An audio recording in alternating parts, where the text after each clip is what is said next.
নিশ্চয় আমাদের মাননীয় মন্ত্রী মহোদয় কোরবানি করেছেন, সচিব সাহেব কোরবানি করেছেন, ডিসিএসপি মহোদয় তিনারাও। আচ্ছা বলেন, কোরবানি করার সময় তারা কি বলছে? এসপি সাহেব আকবার কি বলছে? আল্লাহু আকবার।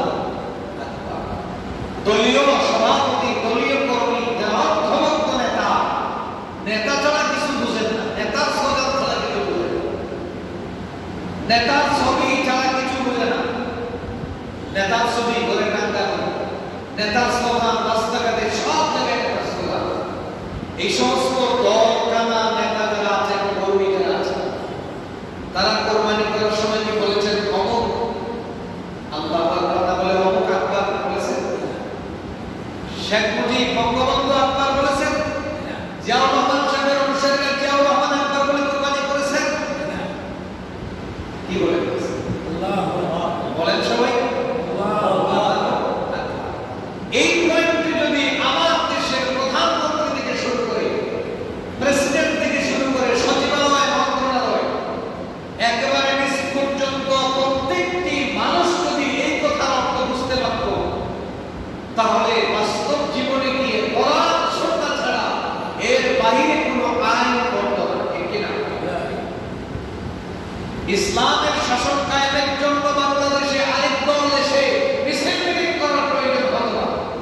90 মুসলমানদের দেশে কোরআনের শাসন বাস্তবায়নের জন্য, কোরআনের আইন কায়েমের জন্য শহীদ হতে হতো না, জেল খাটতে হতো না, যাবজ্জীবন কারাদণ্ড ওলামায়ে কেরাম দিতে হতো না ঠিক কিনা? বিষয়টা হচ্ছে বুঝার ব্যাপার। আজকে আমরা যে কোরআন এসেছে জীবিত মানুষের হেদায়েতের জন্য, এই কোরআনকে আমাদের দেশের হুজুররা তিনারা বানাইছেন মরা মানুষের প্রতিরোধের জন্য ঠিক কিনা? কোরআনকে মৃত মানুষের জন্য আছে না জীবিতদের জন্য? বলেন না, লিতুনজিরা কাওমান লিয়ুনজিরা মান কানা হাইয়ান। জীবিতদের জন্য তো কোরআন, আল্লাহ মৃত মানুষের জন্য কোরআন দেন নাই, দিয়েছেন জীবিত মানুষ। এখন আমরা কোরআনের কথা কখন মনে পড়ে? যখন খুব বেশি মারাত্মক কোনো অসুস্থ হয়ে যায়, তখন বলি হুজুর দিয়া কিছু খতমের ব্যবস্থা। এই একটা জীবিতদের ব্যবস্থা এই পর্যন্ত শেষ। যখন কার বাপ মারা গেলেন, মা মারা গেলেন, এখন তো তারা হুড়া পড়ে গেল হুজুর দাও তো আর একটা খতম যেন হুজুররা পড়েন। পড়ার কাছে বসে বসে ভাড়া নিয়ে করে হুজুর আনলেন, ওনাকে কিছু টাকা পয়সা দিয়ে উনি তো সব পাবে করতেছে। কিন্তু আমরা কি করলাম? মৃত মানুষের কাছে বসে সারাদিন তেলাওয়াত করাইলাম, কবরের পাশে 40 দিন আরো তেলাওয়াত করার জন্য আরো কিছু হাত দিয়ে দিয়া হুজুরকে রাখলাম। হুজুরের তো সওয়াব ঠিকই হচ্ছে, কিন্তু আপনার বাবা, আপনার মা কি হচ্ছে? এই কোরআন তো তাদেরকে মরা মানুষকে শোনানোর জন্য আসে। কি হুজুর মরা মানুষের জন্য? এটা মরা মানুষের জন্য না। কোথায় আছে মরা মানুষ? যে কোরআন আসলো জীবিতদেরকে হেদায়েত করার জন্য, জান্নাতি বানানোর জন্য, এই কোরআনকে আমরা জীবিতদের কাছ থেকে চিন্তাই করে নিয়ে মরা মানুষের জন্য নির্ধারণ করেছি। সব কিছুতে অপব্যবহার হচ্ছে, অপব্যবহার। তো বলছিলাম, আপনারা যদি বুঝতে পারতেন এই কথাটা, তাহলে আজকে আমাদের সমাজের অবস্থাটা এমন হবে না। আমরা যদি বুঝতে পারতাম, তাহলে আজকে মুসলমানদের সামনে বাবরি মসজিদকে ভেঙে রাত মন্দির বানানো হতো। আজকে যদি আমরা বুঝতাম, তাহলে মেজর সিনহাকে অবৈধভাবে ক্রসফায়ারের নাটক করে হত্যা করা হতো ঠিক কিনা? আমরা বুঝি না, অনুধাবন করতেই হবে, বুঝা লাগবে। পৃথিবীর কোন গ্রন্থ আজ পর্যন্ত বলেন, পৃথিবীর কোন বই মানুষকে না বুঝে পড়ে? বলেন না, বুঝে তো পড়ে, সবাই বুঝে পড়ে। গণিতের বই যখনই পড়া শুরু করে ছাত্ররা বুঝে বুঝে পড়ে। ইংরেজি বই প্রত্যেকটা লাইন বুঝে বুঝে পড়ে, না বুঝলে স্যারের কাছে যায়। বাংলা না বুঝলে মানুষ পড়ে না, বুঝে বুঝে পড়ার চেষ্টা করে। দুনিয়ার সব হাবি জাবি কবিতা, গান, বাজনা, গ্রন্থ যেগুলির কোনো দাম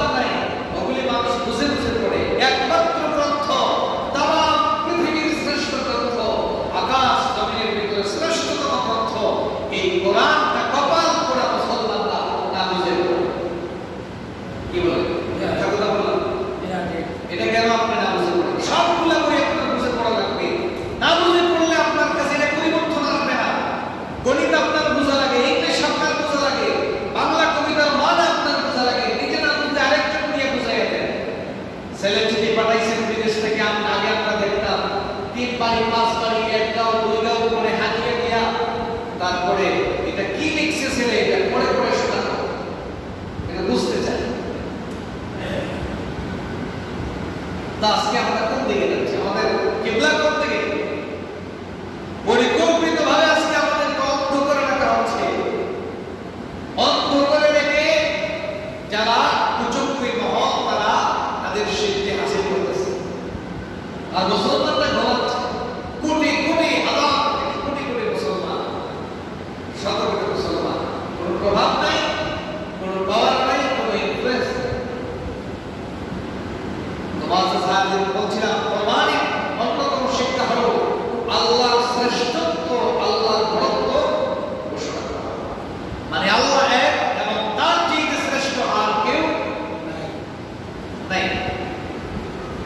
মুআজ্জাজ হাজিরিন, আল্লাহ রাব্বুল আলামিন বলেন ওয়া হুয়াল কাহিরু ফাওকা ইবাদিহি,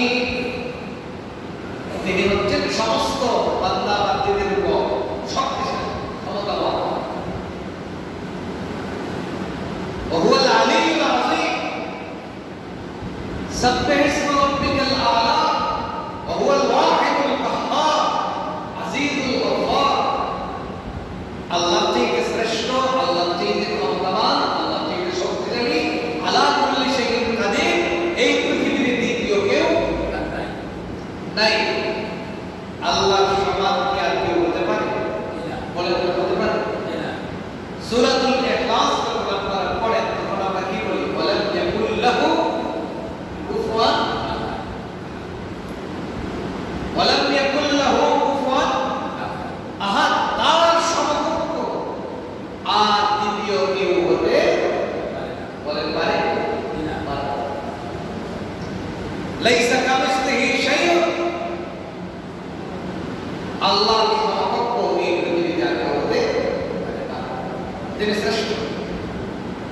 এখন প্রধানমন্ত্রী কুরবানি করার সময়, মন্ত্রী মহোদয় কুরবানি করার সময় বলেন আল্লাহু আকবার, আল্লাহ শ্রেষ্ঠ, আল্লাহ সবচেয়ে বড়। আল্লাহু আকবার তো কি? আল্লাহ শুধু বড় না সবার চেয়ে বড়? সবার চেয়ে বড়। মুখ দিয়া বললেন আল্লাহ সবার চেয়ে বড়, কিন্তু মসজিদ থেকে বের হয়ে, কুরবানি থেকে বের হয়ে কি রাজপথে যখন স্লোগান দেওয়ার প্রয়োজন হলো তখন বললেন আমার নেতা, তোমার নেতা অমুক সবচেয়ে বড়, তার ক্ষমতা বড়, আমার প্রধানমন্ত্রী এই, আমার প্রধানমন্ত্রী সেই, তিনি সর্বময় ক্ষমতার অধিকারী, তিনি জনগণের সকল ক্ষমতার উৎস। আপনি স্লোগান দিলেন, কথায় আর কাজে নেই, পাওয়া গেল। এই জন্য আল্লাহু আকবার বলার পরে মাননীয় প্রধানমন্ত্রী তিনি যখন মন্ত্রণালয়ের বৈঠক করবেন, আল্লাহু আকবার বলে মাননীয় প্রধানমন্ত্রী তিনি যখন বন্দরমনে বসবেন, আল্লাহু আকবার বলার পরে মাননীয় স্পিকার তিনি যখন তার স্পিকারের আসনে বসবেন, আল্লাহু আকবার বলার পরে একজন সংসদ সদস্য যখন তার চেয়ারে বসবেন, এই চেয়ারে বসে তার যত ক্ষমতা আছে, মাননীয় এমপি তার আসন চালাইতে গিয়া, মাননীয় উপজেলা চেয়ারম্যান তার উপজেলা চালাইতে গিয়া, মাননীয় ইউনিয়ন চেয়ারম্যান মহোদয় ইউনিয়ন চালাইতে গিয়া, মাননীয় ওয়ার্ড মেম্বার তিনি তার ওয়ার্ড চালাইতে গিয়া, যত কিছু করা লাগবে সবার উপরে কাকে স্থান দিতে হবে? বলে কার আইন মানতে হবে? আরো জোরে বলেন কার আইন? আল্লাহর আইন মানতে হবে। তখন কোথায় আর কাজে মিল থাকবে? আপনার কুরবানির আল্লাহু আকবার বলা, নামাজের আল্লাহু আকবার বলা, কতবার নামাজে আল্লাহু আকবার বলেন না? আল্লাহু আকবার, আল্লাহু আকবার, কতবার বলি আল্লাহু আকবার। তো কোথায় আপনার কথা, কোথায় আপনার কাজ? আপনি যখন ব্যবসায়ী ভাই ব্যবসা করতে গিয়ে যখন আপনি সুদি লেনদেন করলেন, ব্যবসা করতে গিয়ে যখন ওজনে কম দিলেন, ব্যবসা করতে গিয়ে যখন খাদ্যে ভেজাল মিশাইলেন, তখন কি আপনি আল্লাহকে মানলেন? বলেন না, ব্যবসার ভিতরে আল্লাহকে মানলেন? তখন তো আপনি শয়তানকেই মানলেন। তো আল্লাহু আকবার বললেন নামাজে, ব্যবসাতে গিয়ে আপনি শয়তান আকবার বললেন, যে শয়তানই আবার সবচেয়ে বড়, তার উপরে কেউ হতে পারে না। নাউজুবিল্লাহ। রাজনীতি করার ক্ষেত্রে গিয়া নেতার আদর্শ, নেতার চিন্তা, নেতার চেতনা বাস্তবায়নের জন্য জীবন মরণ কুরবানি, তাহলে আল্লাহরে মানলেন না নেতারে বড় মানলেন? বলেন নেতারা আপনি বলেন কোথায় কাজে মিল? গত জুমায় বলেছি যার কথায় কাজে মিল নাই সে মুমিন না মুনাফিক? মুনাফিক হয় নাই, জোরে বলেন মুনাফিক। যার কথায় কাজে মিল পাওয়া যায় না তিনি প্রধানমন্ত্রী হতে পারেন, তিনি বড় আলেম হতে পারেন, তিনি খাতিব হতে পারেন, তিনি মুহাদ্দিস হতে পারেন, কিন্তু তিনি মুমিন হতে পারেন না, তিনি মুনাফিক। মুনাফিক এজন্য অনেকে বলেন হুজুর তিলাওয়াত তো করি, নামাজ তো পড়ি, সাদাকাও করি, কবুল হয়েছে বলে বলা হয়। আপনার নামাজ আমার ইবাদত আজকে কেন কবুল হচ্ছে? কারণ কোথায় কাজে মিল নাই। রাসূলের আদর্শ ছিল কোথায় কাজে মিল। আল্লাহ বলেছেন লিমা তাকুলুন মা লা তাফআলুন কাবুরা মাকতান ইনদাল্লাহ। আল্লাহর কাছে এটা কবিরা অনেক বড় গুনাহ, মারাত্মক ঘৃণিত কাজ। সাহাবায়ে কেরামের আদর্শ ছিল এমন আদর্শ ছিল যে একটা আয়াত করতেন, দুইটা আয়াত করতেন, তিনটা আয়াত করতেন, পুরোপুরি তাদের বাস্তব জীবনের মিল করে। আর রাসূলের আচরণ কেমন ছিল যে আমরা সবাই বলি আমরা রাসূলের উম্মত, আমরা রাসূলের অনুসারী, আমি আশিক রাসূল, কত কিছু আমরা বলি, কিন্তু রাসূলের সুন্নাহ কি ছিল, তার আদর্শ কেমন ছিল? আম্মা জান আয়েশা রাদিয়াল্লাহু তাআলা আনহা বলেন কানা খুলুকুহুল কুরআন। সুবহানাল্লাহ। তোমরা রাসূলের চরিত্র জানতে চাও, রাসূলের আদর্শ বুঝতে চাও, রাসূলের চরিত্র বুঝতে চাও, গোটা কোরআনের 30 পারা হচ্ছে আমার নবীর জীবন্ত আদর্শ। সুবহানাল্লাহ। অর্থাৎ কোরআনে যা আছে তাই আমার নবীর আদর্শ, বাইরে কিছু নেই। সুবহানাল্লাহ। সুবহানাল্লাহ। রাসূলকে মানতে চাইলে কোরআনের কাছে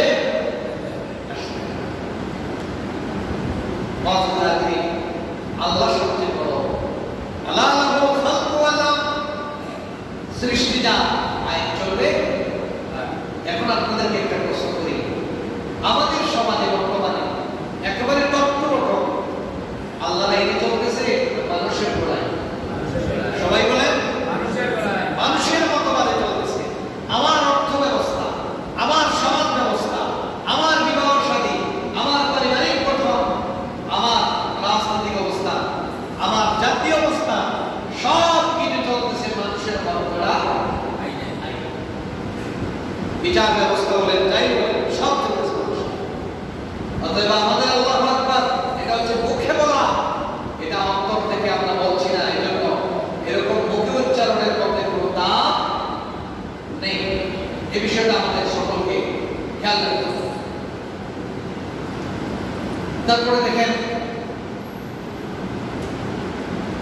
2 নাম্বার শিক্ষা হলো যে সকল কিছুতে আল্লাহর মালিকানা স্বীকার করা। সকল কিছুতে আল্লাহর মালিকানা স্বীকার করা। কোরআন আমরা কোরবানি থেকে 2 নাম্বার কি পেলাম? সকল কিছুর মালিক কে? সবাই বলতে হবে সব কিছুর মালিক কে?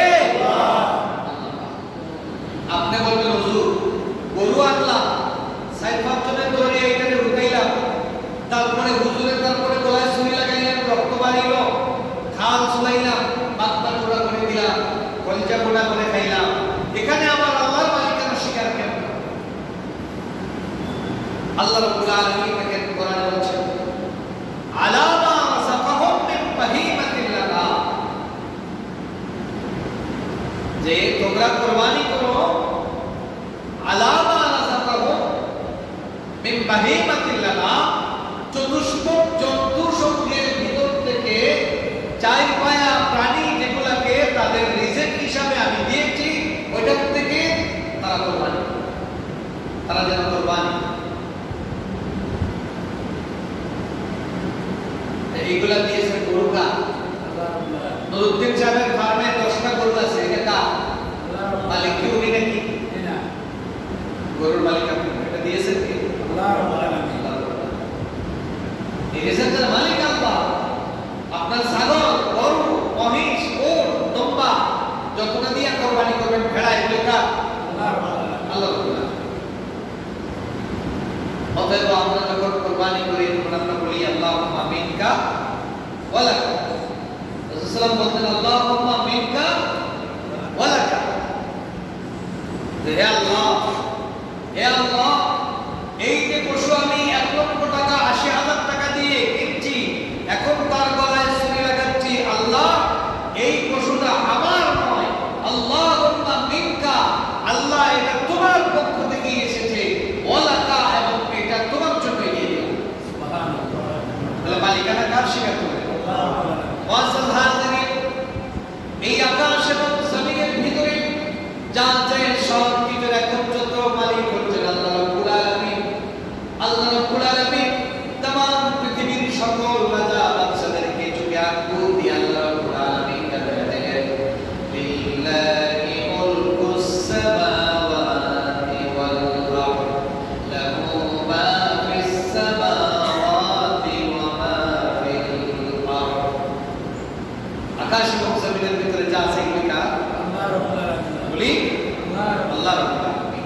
একটা ইঞ্চি পরিমাণ জায়গার মালিক কেউ নয়। একটা সুতা পরিমাণ, একটা সামান্য সুতা পরিমাণ কোন জিনিসের মালিক এই পৃথিবীর কেউ হতে পারে না। মালিকই তো আপনি নয়, মালিকানা যা আইন চলবে না। এখন মনে করেন আমি এই মোবাইলের মালিক, আমি মোবাইলের মালিক। এখন আপনি যদি বলেন আমার ইচ্ছায় মোবাইল চলবে, আমি যেভাবে ইচ্ছা করে চালাবো, আপনি কি মানবেন? মানবেন? আপনার দোকান আপনিই চালাবেন আপনার মতো করে, আরেকজন বললে হবে না। কর্মচারী যদি বলে আমি চালাবো আমার ইচ্ছা মতো, মানবেন আপনি? মানবেন?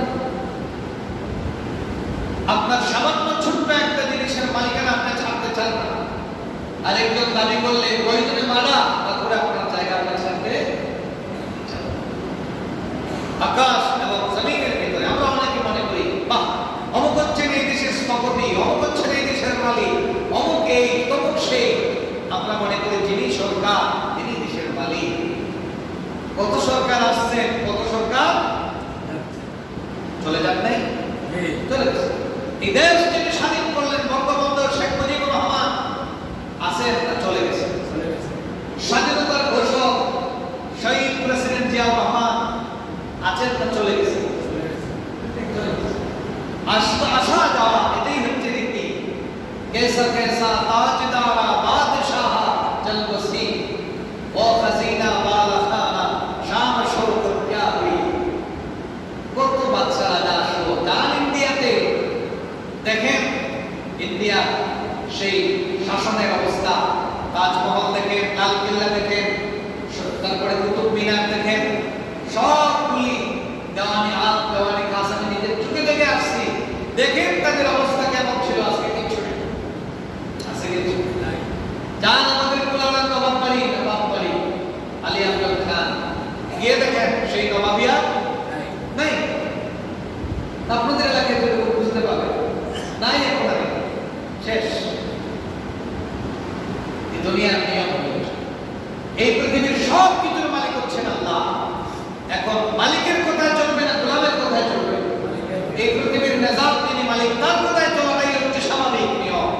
আর যখন মালিকের কথা বাদ দিয়া গোলামের কথায় দেশ চলবে, গোলামের কথায় সমাজ চলবে, ওই জায়গায় সমস্যা হওয়ার সম্ভাবনা 10% না 100%? ব্যবসা 12টা সময় আল্লাহ হচ্ছেন একমাত্র মালিক। এই মালিকানা আমরা স্বীকৃতি দেই। বাস্তবে আমরা শেয়ারে ওয়ার করে আমরা মনে করি আমিই তো মালিক, ঠিক কিনা? চেয়ারম্যান সাহেব ইউনিয়নে বসার পরে তিনি মনে করেন আমার সেইকে তো আর বড় মালিক কেউ হতে পারে। গতদিন আমাদের এই সিলেটেরই একটা ইউনিয়নে গেলাম দেখা করার জন্য চেয়ারম্যান সাহেব, গিয়ে দেখি সব বন্ধ। জিজ্ঞাসা করলাম কি অবস্থা, বলে 5 মাস থেকে চেয়ারম্যান সাহেব আসেন না। বললাম কেন? বলে মামলা বানিয়ে রয়েছে, তিনি আত্মগোপনে আছেন।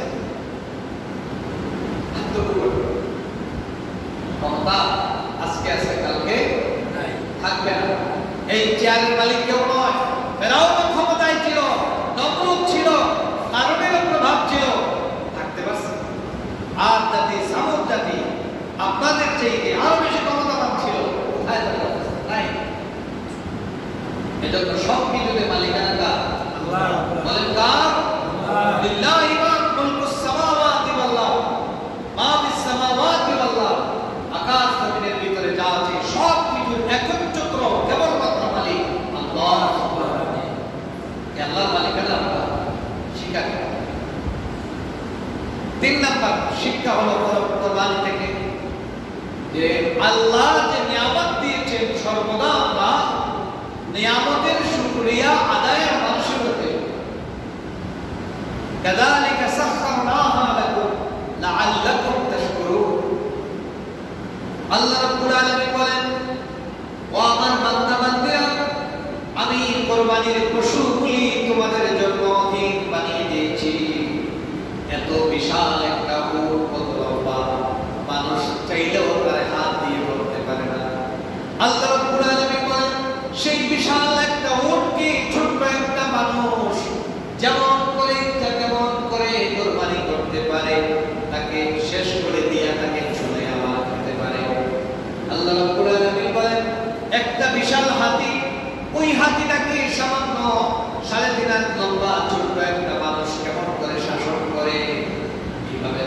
পশুগুলিকে আমি তোমাদের অধীন বানিয়ে দিয়েছি, গরুগুলিকে তোমাদের অধীন বানিয়ে দিলাম।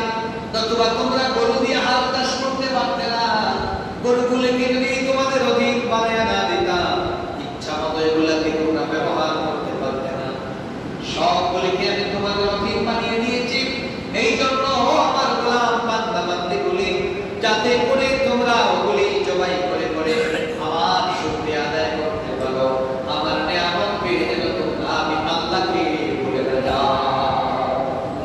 আমার শুকর গুজার কোথায় নাই শুকরিয়া আল্লাহ আছে নাকি? কিছুটা আলামত পাওয়া যায়, আপনি আরব কান্ট্রিতে গেলে দেখবেন তারা আল্লাহর শুকরিয়া আদায় করতে ভুলে যায় না, সবসময় আল্লাহ শুকরিয়া আদায়। এজন্য আমি মনে করেছি এদের ভালো আমল যাই থাকো, এই আল্লাহর শুকরিয়ার কারণে আল্লাহ এদেরকে সুখে আছে, এদেরকে নিয়ামত বানিয়ে দিচ্ছে না। তোমার মরুভূমিতে এত নিয়ামত, তারা যা কিছু হচ্ছে সব কিছুতে আল্লাহ শুকরিয়া দেয়। আলহামদুলিল্লাহ, সুবহানাল্লাহ, আলহামদুলিল্লাহ, শুকরান, এইগুলো তারা সব সময় আমাদের মুখে ভুলে পারলেও একবার আলহামদুলিল্লাহ উচ্চারণ। টেলিফোন আসছে দেখবেন, কিতাবা ভালো আছে আসিয়া দিয়ে ভালো ঠিক না, আসিয়া দিয়ে কোন মতের আসিয়া আলহামদুলিল্লাহ কয়টা পাবেন? শতকরা 2টা। 98% না শুকুর, একটাবার বলে না আলহামদুলিল্লাহ ভালো আছে। জিজ্ঞাসা করে দেবে কিতাবা তোমার ব্যবসা বাণিজ্যের অবস্থা কি? না ভাই নাই, পারে নাই, সব সময় দেখবেন নাই। কয়জন বলে আলহামদুলিল্লাহ? অথচ বিধান হলো আপনি ইন আসাবাহু খায়রুন হামিদাল্লাহ ওয়া শাকার। মুমিনের দায়িত্ব হলো যদি কল্যাণ পায়, লাভ পায়, সুখে থাকে, তারপরেও সে আল্লাহর শুকরিয়া আদায় করবে আর আল্লাহর প্রশংসা করবে। আবার যদি আল্লাহ তাআলা কোনো বিপদেও ফেলে দেয়, তারপরেও বলবে আলহামদুলিল্লাহ, আসবা সবর করবে আর বলবে কি সর্বাবস্থায় কি বলবে? আলহামদুলিল্লাহ, অনেক ভালো আছে। খালি ভালো বলবেন আলহামদুলিল্লাহ, বেশ ভালো আছে। এরকম যখন বান্দা বলে লা ইন শাকারতুম লা আযীদান্নাকুম, আল্লাহ বলেন আমি তারে দিলাম বেমার, করোনা ভাইরাস, আমি তার ব্যবসায় দিলাম ক্ষতি, এখন আলহামদুলিল্লাহ বেশ ভালো আছি, যা এটা তো ফেফড়া, তাই আমি ভালো আছি। মানুষের কাছে এরকম বলে মানুষের দেখবেন যা তারে মাফ করে দিন, এত গালিলাম, এত বললাম, তারপরেও আমার হয় ঠিক আছে, আপনিই সঠিক, আপনি আমার ভালো আছেন, আরো বেশি গালিলে আরো ভালো হচ্ছে। তারপরে দেখবেন গুসাটা কমে আসে। এই জন্য সর্বাবস্থায় কি বলবো বলেন আলহামদুলিল্লাহ। বিশেষ করে টেলিফোনে যখন কেউ জিজ্ঞাসা করবে, সরাসরি জিজ্ঞাসা করবে কেমন আছেন, কি বলবো? কি বলবো? আলহামদুলিল্লাহ, বেশ ভালো আছে। বাচ্চাদেরকে এটা শিখাইবেন আলহামদুলিল্লাহ, খাওয়ার পরে আলহামদুলিল্লাহ, খাওয়ার শুরুতে বিসমিল্লাহ, সব কিছুতে আল্লাহ শুকরিয়া আদায় মানুষ। আর সবচেয়ে বড় শুকরিয়া হলো আল্লাহর সামনে সিজদায় নত হয়ে যাওয়া, এটা সবচেয়ে বড় শুকরিয়া। আমরা আল্লাহর শুকরিয়া আদায় শিখি কিসের থেকে? কুরবানি। কিসের থেকে? কুরবানির গুরুত্বপূর্ণ একটা শিক্ষা হলো সব অবস্থায় শুকরিয়া আদায় করবো কার? একবার জোরে বলতে হবে কার? আল্লাহ রাব্বুল আলামিন। 4 নম্বর হলো আল্লাহ তাওহীদের স্বীকৃতি দেওয়া, আল্লাহর একত্ববাদের স্বীকৃতি দেওয়া। আল্লাহ কয়জন? কয়জন? যারা বললেন না 2 জন নাকি? আল্লাহ কয়জন? ইন্নাল্লাহু ইলাহুন ওয়াহিদ ওয়া ইলাহুকুম ইলাহুন ওয়াহিদ কুল হুয়াল্লাহু আহাদ। অর্থ কি? আল্লাহ 2 জন। কুল হুয়াল্লাহু আহাদ, আল্লাহ কয়জন? একজন। একত্ববাদের স্বীকৃতি দেওয়া, আমার রব একজন, আমার ক্ষমতার মালিক একজন, আইনদাতা একজন, বিধানদাতা একজন, আমাকে বিধান দেওয়ালা একজন, শিফা দেওয়ালা একজন, আমার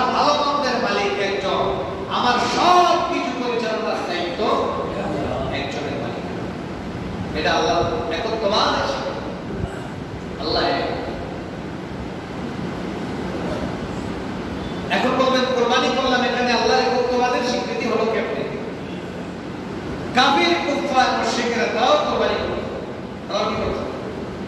তারাও কুরবানি করে, কিন্তু তাদের কুরবানি হতো দেবদেবীর নামে, আর আমরা কুরবানি করি কার নামে? আল্লাহর নামে।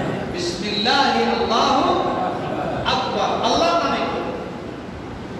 এটা দিয়ে কি শিখলাম? যে আমার জীবনে যা কিছু আছে, সাধনা, বাসনা, কামনা, যোগ্যতা, সময়, শ্রম, সব কিছু আল্লাহর জন্য। কার জন্য?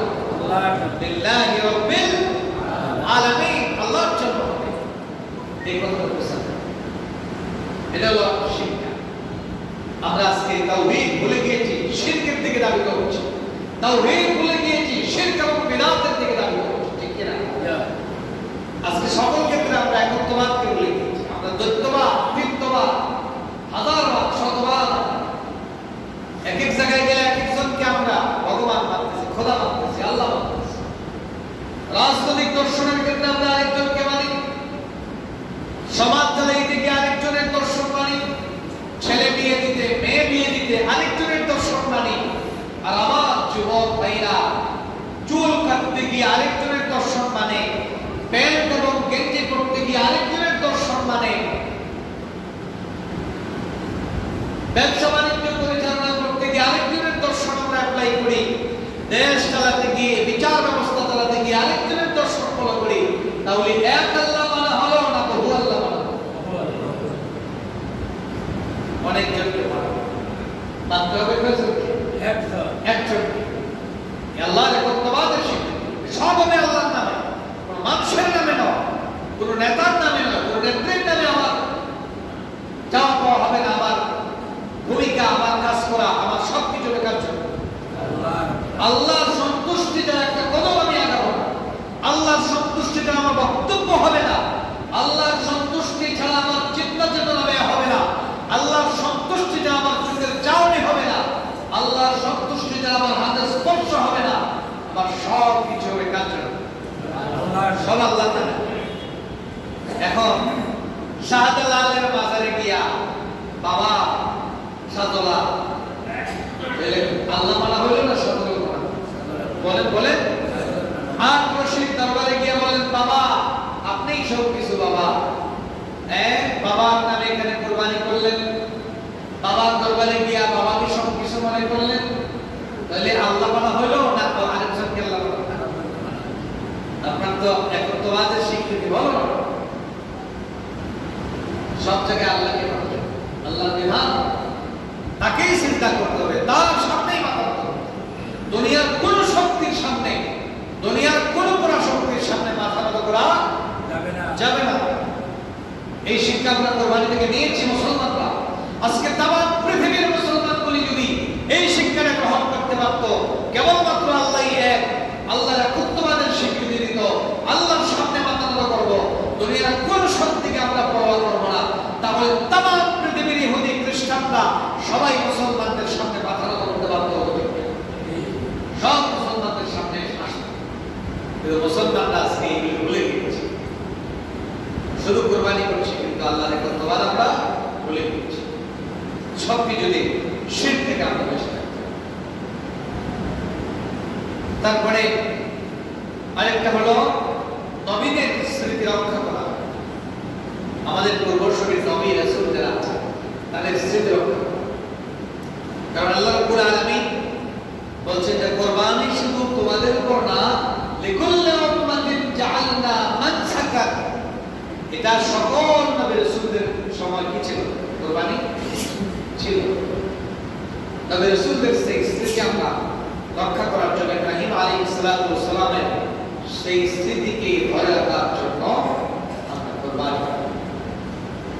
কিন্তু বাস্তব জীবনে কি আমরা অন্যান্য ক্ষেত্রে নবীর স্মৃতি আমরা ধরে রাখি না? তখন আমরা বলি আমার অমুক নেতার স্মৃতি, অমুকের রেখে দেওয়া আদর্শ বাস্তবায়ন করতে চাই, আমরা অমুকের আদর্শের সৈনিক, অমুকের 6 দফা, অমুকের 12 দফা, অমুকের 13 দফা, এগুলি নিয়ে আমরা ডিজিটাল বাংলাদেশ গড়ে মদিনার সনদে এটাকে আমরা শতাব্দীর বানাতে চাই। ঠিক আছে? বাস্তবে আমাদের কোথায় কাজে কোনো মিল নাই। আল্লাহ রাব্বুল আলামিনের নবীদের স্মৃতি রক্ষা করতে হবে সব জায়গায়। যে আমার রাসূল কিভাবে নামাজ পড়তেন। একজন বিচারপতি যখন তার আসনে বসবেন, বিচারপতি মুসলমান হয়ে থাকলে মুসলমান দেশের বিচারপতির দায়িত্ব হলো এই বিচারপতির আসনে আমার নবী বসেছিলেন, বিশ্বনবী মুহাম্মদ রাসূলুল্লাহ এই বিচারপতির আসনে বসে কেমন বিচার করেছিলেন সেই স্থিতি রক্ষা করা মুসলমানদের দায়িত্ব, ঠিক কিনা? এটা কোরআন থেকে শিক্ষা। দেশ চালানোর ক্ষেত্রে দেশ নায়ক যিনি হবেন, যিনি আমার দেশের প্রেসিডেন্ট হয়েছেন, প্রধানমন্ত্রী হয়েছে, এই আসনে বসেছিলেন মুহাম্মদ রাসূলুল্লাহ সাল্লাল্লাহু আলাইহি ওয়াসাল্লাম। এই আসনে বসেছিলেন আবু বকর রাদিয়াল্লাহু তাআলা আনহু। এই আসনে বসেছিলেন বেহেশতের সুসংবাদপ্রাপ্ত রাসূলের পরে যিনি নবী হতেন, যদি আর কেউ নবী হতো, সেই ওমর বসেছিলেন। এই আসনে বসেছিলেন ওসমান যে নূরাইন। এই আসনে বসেছিলেন আল্লাহর নবীর চাচাতো ভাই, তার জামাতা ফাতিমার স্বামী হাসান হুসাইনের পিতা আলী কাররামাল্লাহু ওয়াজহাহু। কোন চেয়ারে আপনি বসে আছেন? তা আপনার দায়িত্ব, যদি আপনি মুসলমান, আপনি আলীর স্থিতি রক্ষা করবেন, মুহাম্মদ সাল্লাল্লাহু আলাইহি ওয়াসাল্লামের স্থিতি রক্ষা করবেন, আবু বকরের স্থিতি রক্ষা করবেন। আপনি কোথায়? আজকে আপনার স্থিতি রক্ষা করছেন অন্য দেশে, আপনার স্থিতি রক্ষা করছেন চীনের, আপনার স্থিতি রক্ষা করছেন চীনের সেই দর্শন, আপনি স্থিতি রক্ষা করছেন পার্শ্ববর্তী কোনো দেশের, আপনি স্থিতি রক্ষা করছেন লেনিন কালমার্সের। ঠিক কেন এগুলো হচ্ছে? আমার দেশের মাননীয় অর্থমন্ত্রী, আপনি যে অর্থমন্ত্রীর চেয়ারে বসে আছেন, এই অর্থ ব্যবস্থা চালু করেছিলেন বিশ্বনবী মুহাম্মদ রাসূলুল্লাহ সাল্লাল্লাহু আলাইহি ওয়াসাল্লাম। মাননীয় স্বরাষ্ট্রমন্ত্রী, আপনি যে চেয়ারে বসে আছেন, আপনি খোঁজ করেন খোলাফায়ে রাশিদিন মুহাম্মদ রাসূলুল্লাহ কিভাবে বাহিনীকে পরিচালনা করেছিলেন, মানুষের মধ্যে কিভাবে ন্যায়ের শাসন চালু করেছিলেন। আপনাদের ওখান থেকে তো তার স্থিতি রক্ষা করার কথা ছিল। কোথায় আছে? স্থিতি রক্ষা করছি না। এই জন্য কপাল পোড়া মুসলমান। ইউনিয়নে গেলে শান্তি নাই, গড়েও শান্তি নাই, উপজেলায় গেলে শান্তি নাই, এমপির কাছে গেলে বিচার পাওয়া যায় না, কোনো জায়গায় কিছু পাওয়া যায় না। একমাত্র কারণ, কেবলমাত্র কারণ, শুধুমাত্র কারণ নবীদের স্থিতি থেকে আমরা সরে গিয়েছি। ঠিক কিনা? কথা কি আমি অযৌক্তিক বললাম? না। কোরবানি থেকে আমরা, আচ্ছা বলেন, আমরা যে কোরবানি করি এটা কার স্মৃতি রক্ষা করি? আল্লাহ। সুন্নাত আবিকুম ইব্রাহিম আলাইহিস সালাতু ওয়াস সালাম। ইব্রাহিমের সুন্নাতকে আমরা স্মৃতি হিসাবে রক্ষা করি। আমি যারা হজ করেছেন, এখানে যারা আল্লাহর বাড়ি গিয়েছেন, আপনারা যে সাফা মারওয়ায় সাই করেন, তারপরে আপনারা যে হজরে আসওয়াদে জুমা দেন, তারপরে মাকামে ইব্রাহিমে নামাজ পড়েন, এগুলি কার স্মৃতি রক্ষা? ইব্রাহিম এবং ইসমাঈল আলাইহিস সালাতু ওয়াস সালামের স্মৃতি রক্ষা করেন। ঠিক কিনা? আজরা দৌড়াদৌড়ি করেছেন, তার স্মৃতি রক্ষা করেন। এই জন্য আপনি দৌড়ান। আদম আর হাওয়া আরাফার ময়দানে একত্রিত হয়েছেন, আপনি সেই স্মৃতি রক্ষা করেন। হজের প্রত্যেকটা হচ্ছে স্মৃতি রক্ষা করা, কিন্তু আপনি সেখানে গিয়ে বুঝলেন, টাইম টু টাইম স্মৃতি রক্ষা করলেন। হজ থেকে এসে কেন আপনি ভুলে যান বাকিগুলি তো আমার নবীর স্মৃতি রক্ষা করতে হবে, কেন ভুলে যান? এই জন্য কোরবানি থেকে আমরা কি শিখলাম? নবীদের স্মৃতি রক্ষা করে চলতে হবে, এটা আমরা শিক্ষা পেলাম। কোরবানি থেকে আরেকটা শিক্ষা হলো আল্লাহর রাস্তায় জান এবং মাল ব্যবহার করা, বিলিয়ে দেওয়া চরম এবং বড় আগ্রহ তৈরি। আল্লাহ রাব্বুল আলামিন বলেন, কুল ইন কানা আবাউকুম ওয়া আবনাউকুম ওয়া ইখওয়ানুকুম ওয়া আযওয়াজুকুম ওয়া আশীরাতুকুম ওয়া আমওয়ালুন ইqtaraftumuha ওয়া তিজারাতুন তাখশawna kasadaha ওয়া মাসাকিন তারদাউনাহা আহাব্বা ইলাইকুম মিনাল্লাহি ওয়া রাসূলিহি ওয়া জিহাদিন ফি সাবিলিহি ফাতারাব্বাসু হাত্তা ইয়াতিয়াল্লাহু বিআমরিহি। হে রাসূল, আপনি বলে দেখেন, কানা আবাউকুম, যদি তোমাদের পিতামাতা, ওয়া আবনাউকুম তোমাদের ছেলে মেয়ে, ওয়া ইখওয়ানুকুম তোমাদের ভাই বোন, ওয়া আযওয়াজুকুম তোমাদের স্বামী, ওয়া আশীরাতুকুম তোমাদের আত্মীয় স্বজন, ওয়া আমওয়ালুন ইqtaraftumuha আর তোমাদের ব্যবসায়িক মাল, তোমাদের চিহ্নিত মাল, ওয়া তিজারাতুন তাখশাউনা কাসাদাহা ব্যবসার মাল যেগুলা ধ্বংস ক্ষতি হওয়া পছন্দ করো, এমন সুন্দর বাড়ি যেগুলাকে তোমরা পছন্দ করো, এগুলার চাইতে যতক্ষণ না আল্লাহ এবং তার রাসূল এবং আল্লাহর প্রতি নিজের জীবনকে বিলিয়ে দেওয়া পছন্দনীয় না হবে, ততক্ষণ পর্যন্ত তোমরা আল্লাহর গজবের অপেক্ষায় থাকো। আল্লাহর রাস্তায় সবকিছু বিলিয়ে দেওয়ার আগ্রহ তৈরি, এটাই হচ্ছে কোরবানি থেকে আরেকটি শিক্ষা। আজকে এই পর্যন্ত থাক, আগামী দিন ইনশাআল্লাহ আমরা অপূর্ণাঙ্গ অংশ আলোচনা করব। আল্লাহ রাব্বুল আলামিন যেন আমাদের সকলকে সকল ক্ষেত্রে আল্লাহর শ্রেষ্ঠত্ব ঘোষণা করতে পারি, আল্লাহর মালিকানা শক্তি যদি আমরা স্বীকার করতে পারি, আল্লাহর নিয়ামতের শুকরিয়া সব সময় যেন আদায় করতে পারি, আল্লাহর তাওহীদের স্বীকৃতি দিতে পারি, শিরক এবং বিদআত থেকে আমরা দূরে থাকতে পারি এবং নবীদের স্মৃতি যেন সকল ক্ষেত্রে রক্ষা করতে পারি। সর্বোপরি আল্লাহর পথে জান এবং মাল যেন বিলিয়ে দেওয়ার জন্য সর্বদা প্রস্তুত থাকতে পারি। কোরবানি থেকে আল্লাহ এই শিক্ষা আমাদেরকে গ্রহণ করার তৌফিক দান করুন। সকলে বলছি আমিন। আরেকটু জোরে বলি আমিন।